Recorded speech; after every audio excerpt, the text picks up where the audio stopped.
Okay, good afternoon, everybody. I'm Steve Fairclough. I'm a psychophysiologist working at the John Lewis University. Just to explain what that is, I'm a psychophysiologist. That means I use physiological data to infer things about people's psychological states. So taking measures from the brain and the body. And what I'd like to talk about today is, I guess, an applied branch of that we call physiological computing. Physiological computing, which I just said, basically involves taking live physiological data, psychophysiological data from a person, and converting that to some kind of control input in order to enable novel forms of interaction with technology. So if you're using these signals in order to, say, to substitute for mouse control or keyboard control, then you're using something like a brain-computer interface. If we're using these signals to tell us something about the person's emotional state, so the computer can offer help if we realise that a person is frustrated, then we're talking about an effective computer system. And people can also collect this sort of physiological data in order to share things about their own lifestyle and also investigate things about their health as well. So what I'm going to do is talk about a couple of projects that we've been involved with, just to give you some examples of how these interactions actually work and what kind of things they look like and what kind of issues they raise. The first thing I'm going to mention, this is from a project we did some years ago, it was funded by the EU, the FET, called Reflect. And on Reflect, we were tasked with doing something called a cognitive loop. So trying to create a system that monitors something about someone's cognitive state and does something about it. What we decided to do was to create a game, an old-fashioned game like Tetris, something that was quite simple, and to drive the level of difficulty of that game using EEG activity in this particular case. So the idea here is that we have a loop, and the purpose of that loop is to maximise the motivation of the player, to give the player the most engaging and exciting game that is possible, given the confines of the game itself. Now that begins really with the theory from psychology. This is a motivation intensity theory, and what this theory says, basically, is that when a task becomes more difficult, people get more and more motivated up to a certain point when they realise that success is very unlikely and they give up. So you have kind of ramping up of motivation and then it falls off at that particular point. So we were interested in applying this concept in order to design our computer game around it. And we kind of labelled these little zones along the way. So when demand is low and motivation is low, then we realise that the player is bored. We would like the player to be engaged. We would certainly like the player to be in an area that we call the zone. So this is the point just before people give up. And we think this is where people are really enjoying the game the most. But we don't want them to be overlooked either. So what we're now dealing with is a computer system that's kind of got an agenda in mind. It's a computer system that's trying to program the state of the gamer and to put them into a certain frame of mind when they're playing the game. And it's doing that by controlling the level of difficulty of the game. And this being Tetris, it's quite simple to do that. We can just control the drop speed of the different shapes. Now, in order to decide what kind of measures we should use, because EEGs are very complicated measures, lots of different slices of it that you can take.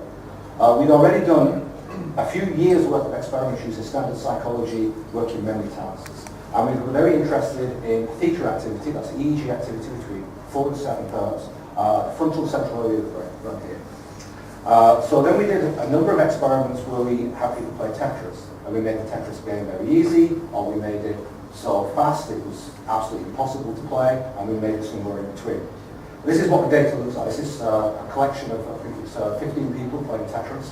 So what you can see is that theta activity intensifies at its highest level in that middle band when the game is hard, but neither impossible nor too easy. So this is a state that we are now trying to get the Tetris to create. So in order to do that with the game, we have a live data processing pipeline. So it's taking theta from that side to there, and it took some other measures as well, and it's using that to control drop speed. Now the way we actually designed it was to do this on make an adjustment every 5 seconds. So it's making adjustments all the time. And what we also decided to do was make small adjustments to drop speed every time. So when the game made an adjustment, the player would not normally notice it. But over a period of time, the direction of the game would become kind of quite clear. And the reason we did this was because we knew it was going to get it wrong every now and again. We wanted to kind of hide the error in a way. But we also wanted the way the game changed difficulty to be cumulative and smooth and not to be too jarring for the user. How well did it work? Well, it was really good at ramping up, not so good at pulling you back down again to the other end because of this cognitive response. The really interesting thing about this loop that we have is that what you have is signals from a brain talking to a computer, which is then talking against the signals of the brain without the real awareness from the person involved. So your brain's having a conversation with the computer, but you're already partially aware of that conversation. So what I think that kind of loop demonstrates is this, is that we're using implicit monitoring of psychophysiology here to create an implicit interaction. The idea that you can interact with a computer without actually knowing you're interacting with a computer, which is an interesting, possibly scary idea, but sort of an interesting idea, really. Now, the next thing I want to talk about, different project. This is a project called ArtSense. And on the ArtSense project, we're working with a similar sort of system, working with loops again. We're trying to record psychophysiology, but in a completely different setting. We're doing this in a cultural heritage setting. So we're talking about the way cultural heritage institutions provide information to their visitors. And what we're trying to do is to create a loop that effectively monitors a person's state when they're interacting with a piece of audio or a certain exhibit or a movie or whatever. And we're trying to tag that experience and we're trying to put a label on that experience and say what's actually going on. So this is quite different from the Tetris game. In Tetris it's nice because you've got an active game, the psychophysiological changes you see are actually quite strong. But when people are just standing there passively, looking at media, whether it's listening to music or whatever, the changes are quite small in comparison. This is actually a lot harder to do. The other problem is that cultural heritage material, you know, it's interesting to some people, but it's not interesting to everybody. It's often not terribly provocative, so you don't get big, strong psychological responses. So, for this particular system that we had to build, we had to first scratch our heads and think, what kind of psychological states would we want to measure? And we talked about all kinds of things like engagement and emotion and all these other things. But the thing we settled on is a construct called interest. Now, interest as a psychological state, or curiosity, if you like, is something that's not been heavily studied. And it's not been heavily studied because people aren't sure whether it's a cognitive state or an emotional state. So we saw this as a kind of vacuum. We kind of did some literature reviewing and so on. And we did a large survey to kind of ask people what they thought interest was in the construct. And we came up with this, I would call it a model, I call it a multi-dimensional kind of measure of interest. So we reckon that interest is composed of at least three main things. First of all, something that we call complexity or comprehension, which is basically your cognitive response to the material. Do you understand it? Is it hard to understand? Secondly, it's the stimulation value of the material. Is it exciting in that sort of way, or is it more boring in some sorts of ways? So we have activation and arousal. And we also have the emotional component, because we reason that material that provokes a strong negative or positive emotion will also be of interest to the person. So that were the concepts, and then what we did was map on some psychophysiological measures onto those. And we had a constraint here, because we're working in a museum where people walk around, we had to use ambulatory sensors. We couldn't use lots of wires like we do in the laboratory. So we had an ambulatory EEG system that's just taking EEG from the forehead here, and we're interested in the electrocortical activation of the rostral prefrontal cortex, which is often involved in novel problem solving and the intake of novel information. Activation and arousal is an easy one. We're just taking heart rate and skin conductance in order to measure that. And in order to measure valence, again, it was a tough, valence is a tough one to measure. We're using a measure that's been around in psychophysiology for some years now called frontal EEG asymmetry. And this basically says that when your left frontal activation is higher than your right, then you're in a positive state, and vice versa for a negative state. One of our partners in this project is a Museum of Decorative Art in Madrid. And in the Museum of Decorative Art, if you ever go to the top floor, they've got a beautiful 16th century Valencian kitchen. We've got this beautiful tile kitchen in that. And this was one of our main kind of case studies on the project. So we did a study in Liverpool where we basically projected a whole wall view of this kind of frieze, this tiles. And we had people wired up so they could stand up and walk around wearing all these sensors. And we played them 4 different sorts of audio stories about 4 different features of the scene. And then afterwards, we said to them, tell us which 2 of the stories were the most interesting to you. And they didn't all choose the same 2, they all chose kind of different things. And then so we had the data from the interesting stories, we had the data from the not so interesting stories for those people, and we basically put them through a classification system, a machine learning algorithm, a support vector machine, if someone's interested, and then we looked at what kind of classifications emerged. This is a summary of our findings. These are kind of mean classification rates across 15 people, I think. So as you can see, our activation measure, heart rate and skin conductors, it got it right 3/4 of the time. But if we put complexity and activation together, so this was the EEG measure and the heart rate stuff together, then it's getting it right 80% of the time, which is a modest improvement. So these kind of classification rates are, I would say they're modest. I wouldn't like to make a big deal about them in that sort of way. But what you have to remember is that people are standing, just listening to audio information. It's a very low-key, very kind of not particularly provocative sort of task. So we think that this is something that we can actually build. And the interesting thing, we talk to our partners in the museums about, is that obviously museums have all kinds of metadata. They are tagged in all kinds of different ways, depending on the exhibit, period, and all these things. Now the reason we're doing this work is so that the type of information that the museum gives to the visitor can be personalised in order to make it interesting for them. You know that the level of interest is sustainable through the visitor. The other interesting thing about this is that if, for example, we collect data from someone and these tags are being dropped in real time and they're being put together with metadata labels, then say, for example, someone always is interested in the Napoleon War, something like that, then you can start to build a profile of the person by exposing them to a wide enough range of media, a wide enough range of material. So that's an example, I think, of implicit monitoring, using implicit monitoring to tag different sources of experience. So both of these pieces of work on Reflect and ArtSense are really about creating loops so technology can be more aware of the user and can do more things with the user. Now I want to talk about a different approach, which is much simpler in some ways, but it's about using this data for the person themselves. Now some years ago, I ended up in I think it was a workshop event somewhere, and I had to come up with something quickly. And I came up with this concept of body blogging. The idea of body blogging being that you record the physiological data set from yourself, and then you collect that data over a long period of time. So what happens when we collect that data over a long period of time? What can we do with that data? What kinds of things can we learn about ourselves, our lifestyle? Do we want to share that data on social media? What are the consequences of privacy of the person if they share that data on social media? And so on. So being a typical professor, I'm very good at coming up with these ideas, but not so great on the practical follow-through. So it fell to my colleague Kyle Gilead.